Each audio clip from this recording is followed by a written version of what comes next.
Hi, Shannon Waller here, and welcome to Inside Strategic Coach with Dan Sullivan. Dan, you say things that really capture my attention and my imagination.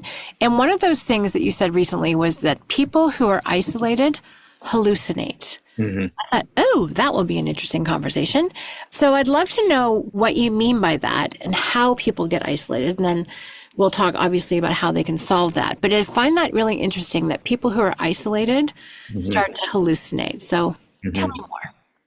I've actually thought about this a great deal. One is because I grew up on a farm in Ohio in the 1940s and 1950s. I'm a fifth child in a family of seven, but I have four older. There's a big gap between me and the next oldest brother.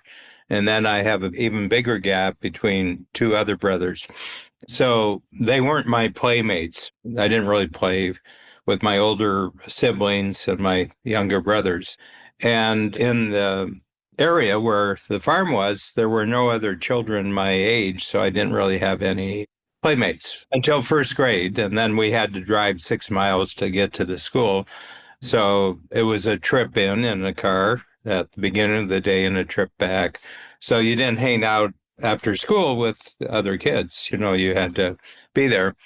So what happened, I'm a social, I'm a schmoozer. I like talking and, I like hanging out. I like talking. And I learned at a very young age to talk to adults. And for some reason or another, I found that if you were a child who asked interesting questions, adults would really respond in a great way. And one of the questions I came up with was, when you were my age, I would say to an older person, when you were my age, what was going on in the world? And they would tell me, I found that very, very interesting. So I had not been isolated in my childhood to a certain extent. And I talked to my mom and dad about their, growing up, not as my parents, but as, they were both born in 1910. So they were 34 when I was born. And so I would ask them what was going on in the 19-teens, the 1920s, 1930s. So I was always filled up, with a lot of social interaction, a lot of stimulation and everything like that. And as a result of that, other people describe that I feel very isolated. I don't have anybody to talk to. I've never actually experienced that. But I've been very, very keenly interested in why it happens. What is it that puts a person in a situation where they feel isolated and they're not interacting and getting stimulated by conversation? But what I've noticed is that when people do get isolated, they start making up stuff to explain their situation. And it's lacking in proof, and it's lacking in being able to check it out. And that's what I would call hallucinating.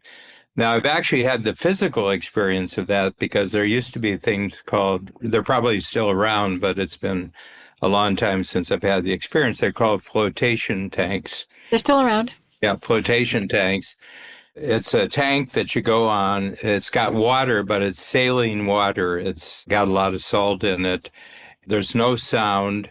There's no light.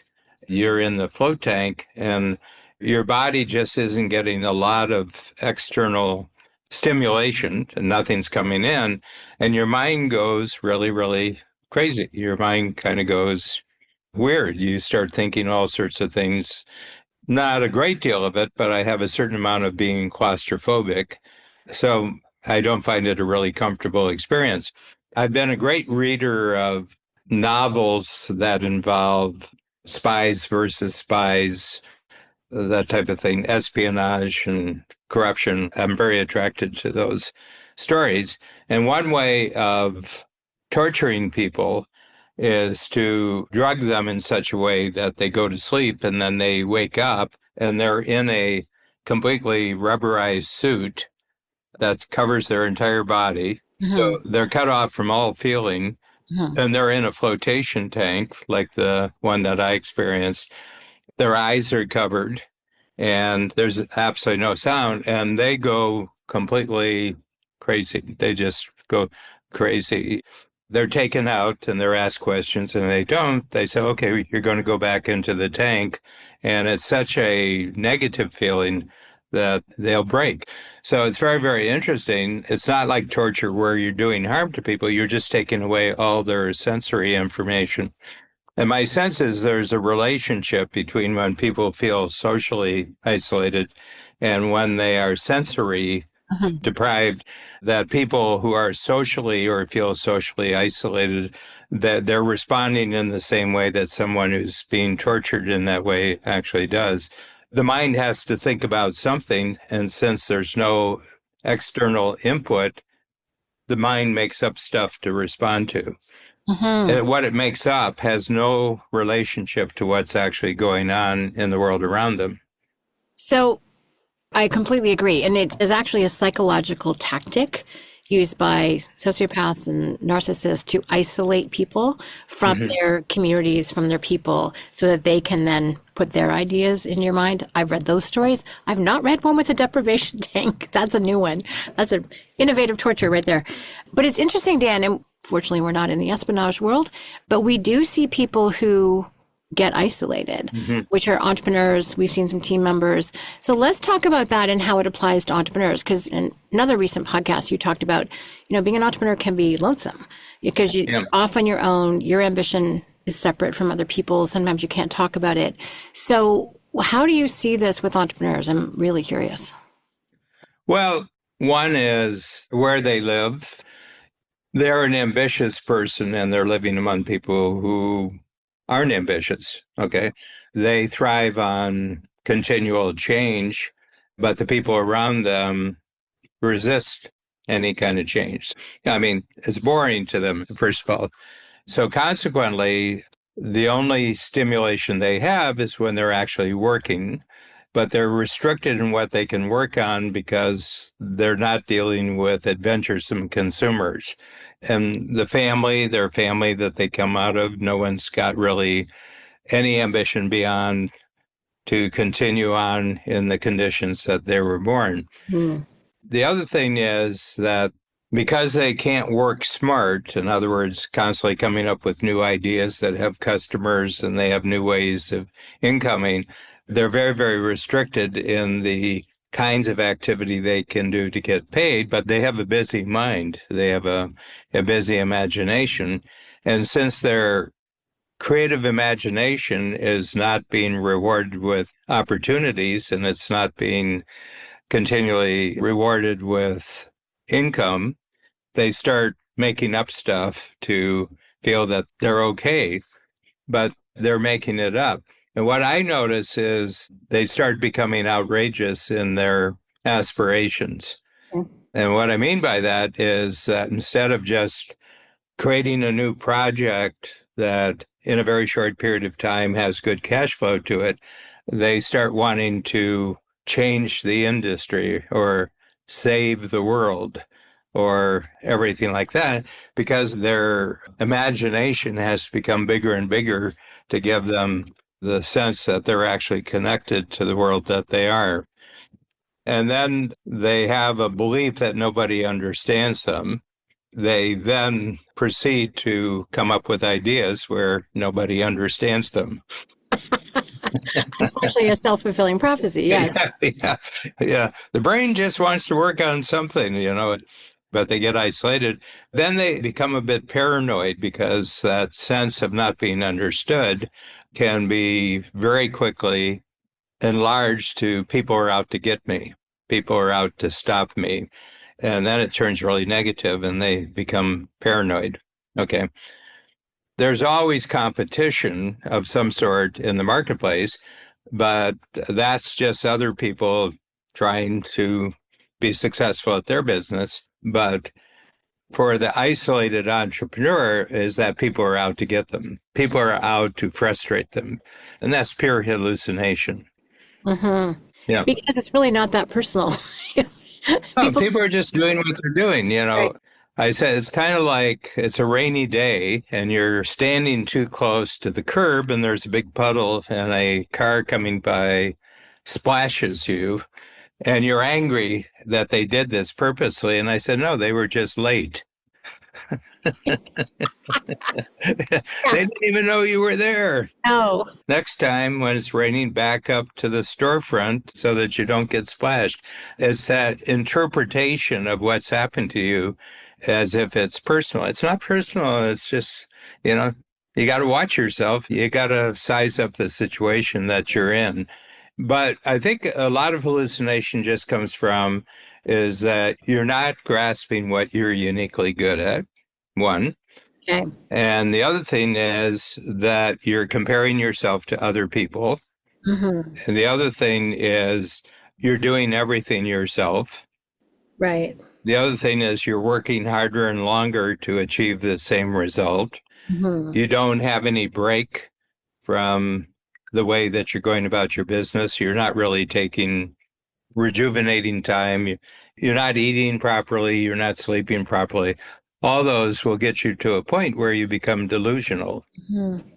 If I can add one to that, Dan, you don't have anyone else like you to talk to.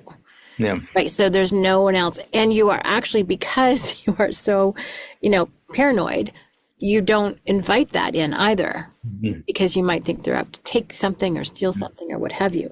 So you're completely lacking in community or a relationship with someone who can reflect back some reality to you.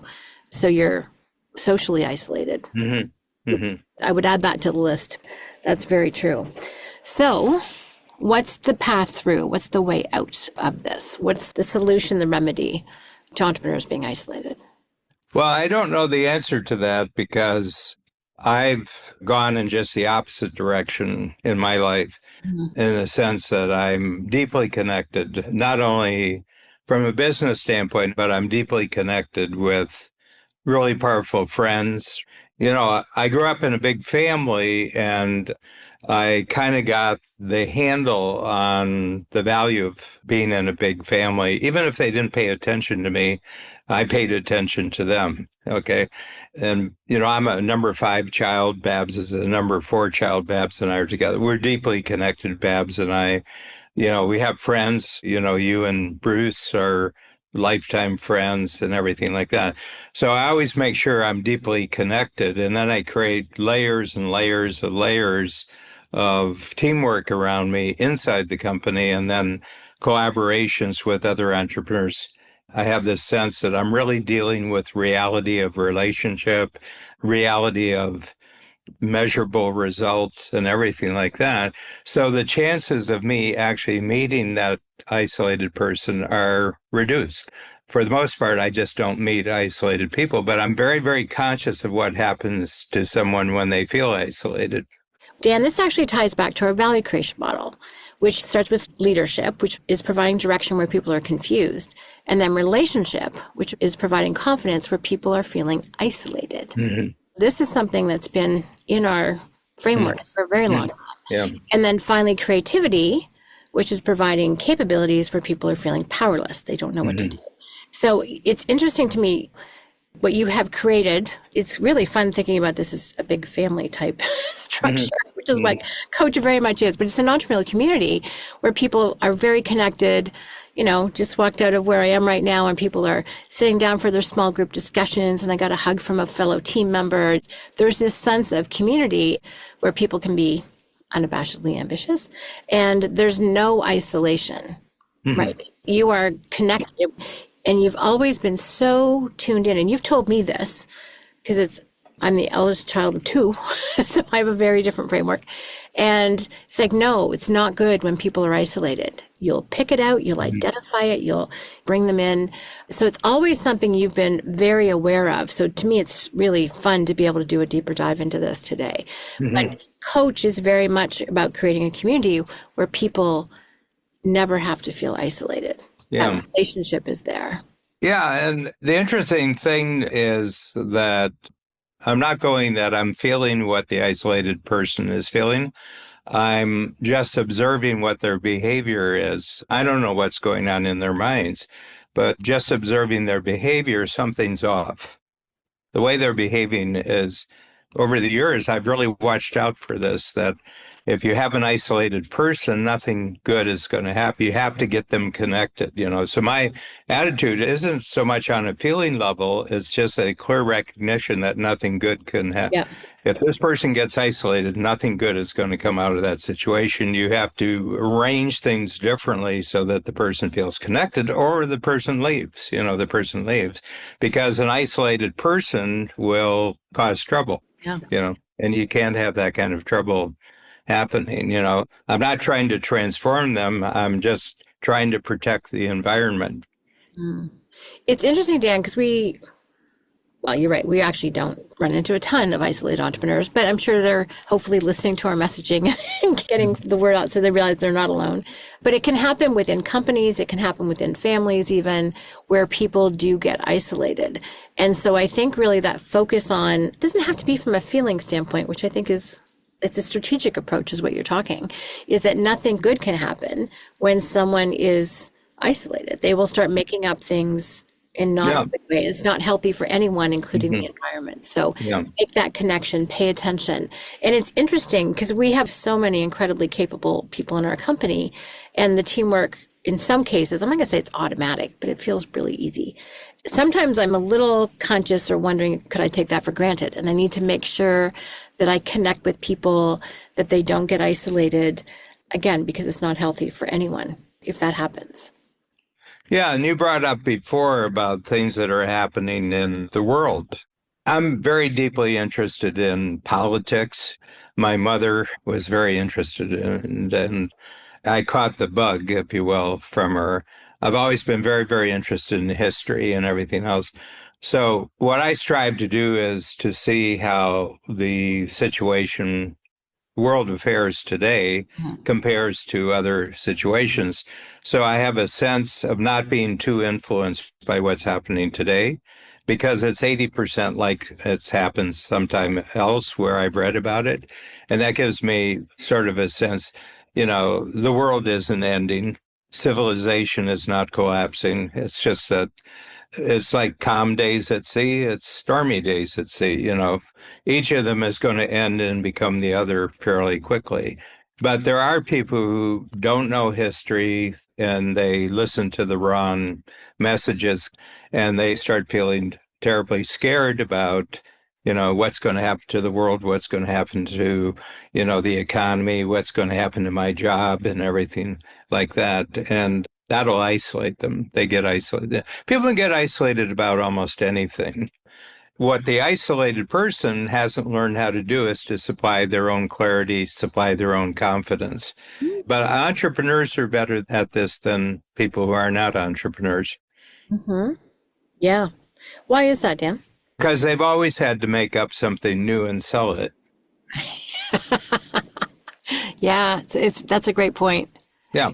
It's interesting, Dan. There's a degree of not isolation or connectedness because in order to create value in the marketplace, you have to be paying attention to your marketplace. Well, you have to see things from other people's point of view. Exactly. Yeah. And that keeps you connected. Seeing things from other people's point of view keeps you connected. Yeah. Yeah. So it's an interesting thing, but we're in a period of time right now. And again, it's partially because of the technology that people are using to connect with each other. For example, from my own standpoint, I was born and conscious before there was television. So television's never had that big an impact on me. I grew up with radio and, you know, there were programs on radio that were like fictional programs, and you had to use your imagination to fill in the video. Very early, I read all sorts of books, and in reading, you have to create the visuals. You know, you have to take the words and create them into visuals.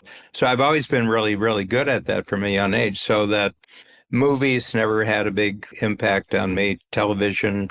Now, once you get into computers, I'm really very, very picky about what I'm interested in there. I'm not influenced by it. I stopped watching television altogether in 2018. I haven't seen any television whatsoever. I like YouTube. You can be very selective about what you're watching. A lot of historical things or podcasts with really interesting people talking. Never been on social media. I have to swear, if if it was to save my life, I wouldn't know how to get on social media or receive it. I mean, Skip here, you have social media. You're just not on social yeah, media. no, yes. People have taken things that I've said and put them out on social media. Yeah, Yes, this is true. that's This is true. true. And I hope they're doing a good job. Yeah. So you've got to be discerning about what you're allowing to come into your brain, Mhm. So I have a lot of filters, I have a lot of sensors. It's not easy to get a hold of me. If you want to get a hold of me, there's a series of other relationships and levels of scrutiny before you can get in touch with me.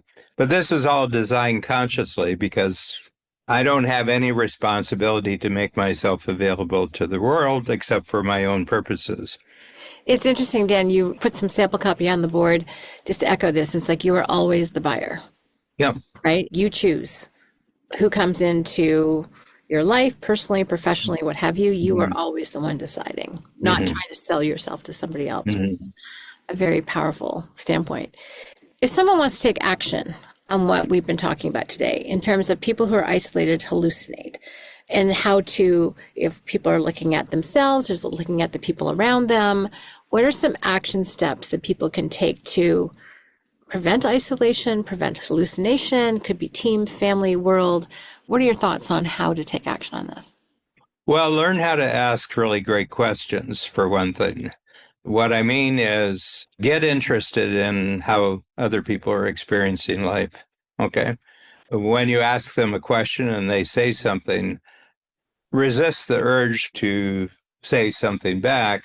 And then you ask them another question. If you can ask 5 questions in a row, you'll begin to see that the solution is to get out of your own world and start exploring other people's world. Okay. That takes practice. I mean, it's like doing exercise. It's hard the first day. Mhm. It's a lot easier on the fifth day. And the more that you can appreciate the reality of other people's life, the more your own life becomes meaningful. That's beautiful, Dan. Thank you. I appreciate that. Start exploring other people's worlds. Yeah. Yeah, what a And great. that automatically connects you because you're approaching them in such a way that they're benefiting from your interest. And very clearly how to make a connection. Hmm. Yeah, I'm really interested in how other people live their lives. I'm fascinated with, especially entrepreneurs. I'm just fascinated with how this new entrepreneur that I'm meeting actually became an entrepreneur, what they experience, where the big breakthroughs are. I can talk for hours with other entrepreneurs about their experience. I find it stimulating. I find it very instructive and everything like that. So I don't think there's any better way to unisolate yourself than doing that. Yeah, simply be interested, ask 5 questions, and start exploring other people's worlds. Hmm. Fantastic. Dan, thank you so much. Wise as always. Thank you.